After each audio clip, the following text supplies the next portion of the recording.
Good morning. This is a short presentation on my research proposal to your esteemed university.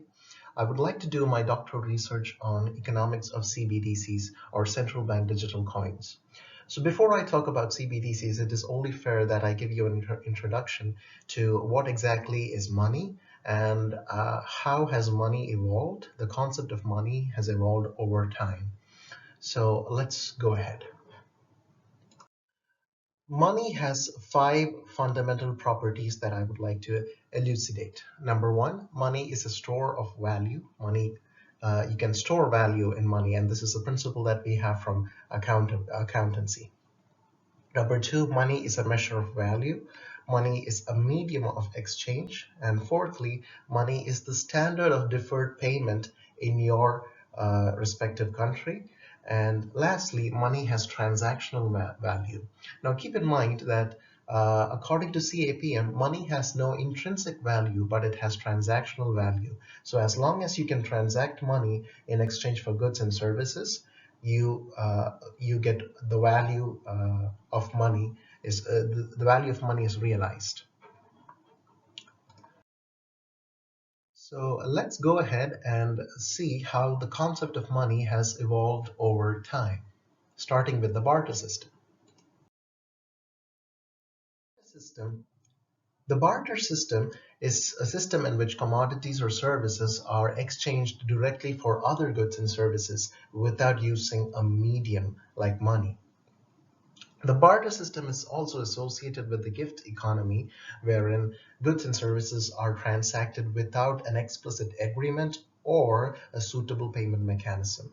Now, what needs to be noted is that in the barter system, you are not really realizing the gains and profits with regards to the effort that you put in to make the good or service available. So the cost of the good or the service is actually internalized. And this in turn leads to a decrease in economic growth. So those are some of the drawbacks of the barter system that existed in the early days. So next up, we're going to talk about commodity money.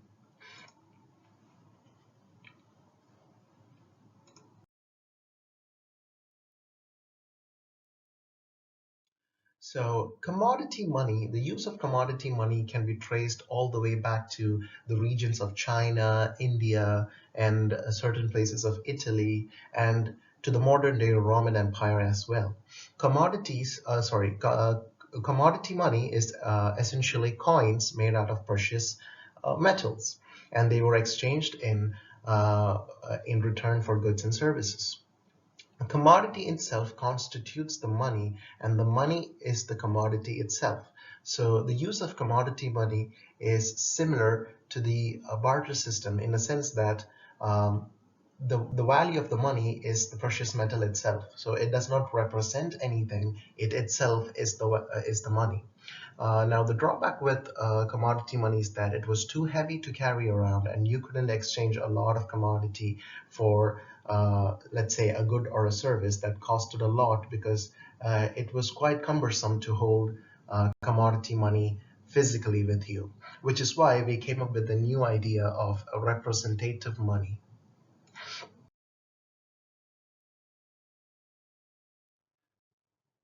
Representative money consists of token coins, paper money, or any other physical token.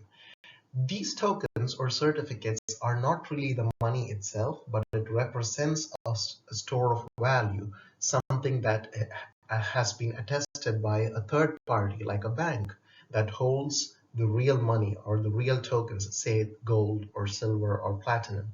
Now, the gold standard was the most prominent of all representative money systems, and it was quite versatile and was used until the 1970s. So some of the drawbacks of the gold standard was that it could not account or help a nation with inflation, or let's just say it could not meet the immediate needs of the nation should the nation wanted to print a lot of money. So we had to switch to a new form of currency.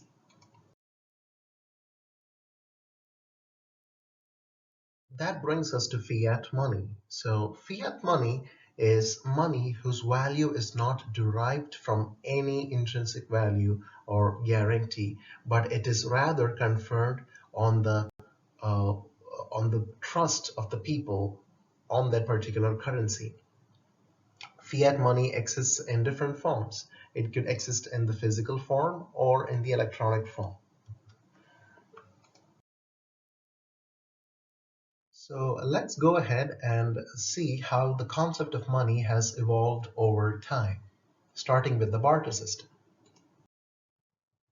So in the past, in the 5 years, there has been an idea around that proposes a new kind of money called central bank digital coins, or CBDCs, which is distinct from the physical form or the electronic form of money. So central bank digital currencies is the fiat money in the digital format, and it is established by government regulations, monetary authority, or even the law.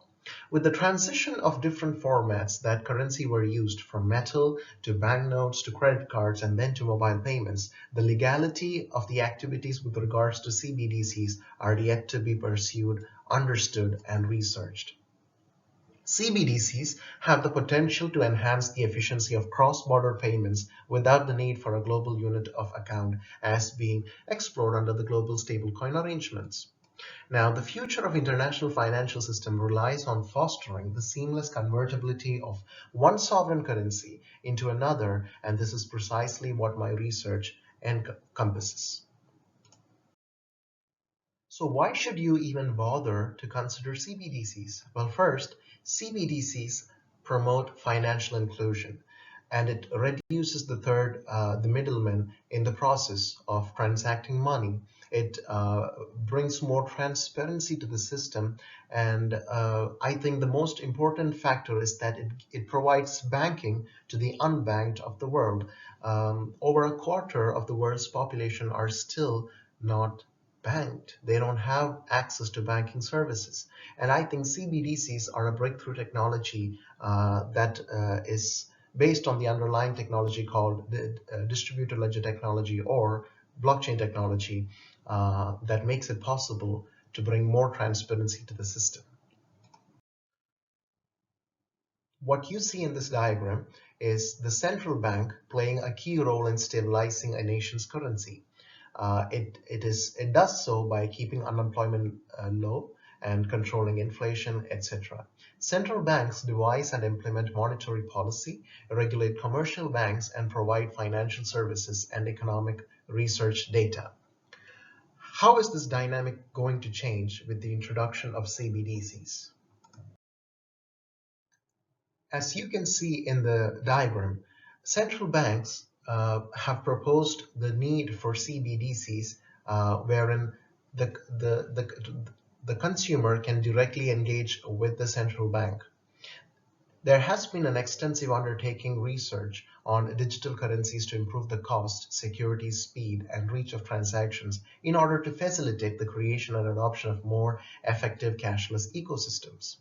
In order to create a buy-in for the CBDCs, commercial banks and money transmitters would have to exchange a portion of their reserves for digital dollars. What percentage of their reserves should they exchange for digital dollars? How is this going to be done?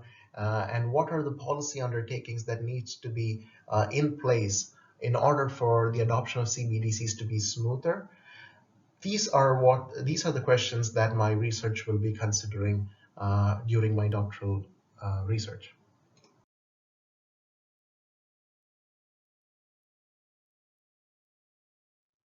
A number of countries, including China, Russia, India, are extensively researching on CBDCs, and some of them have even implemented CBDCs.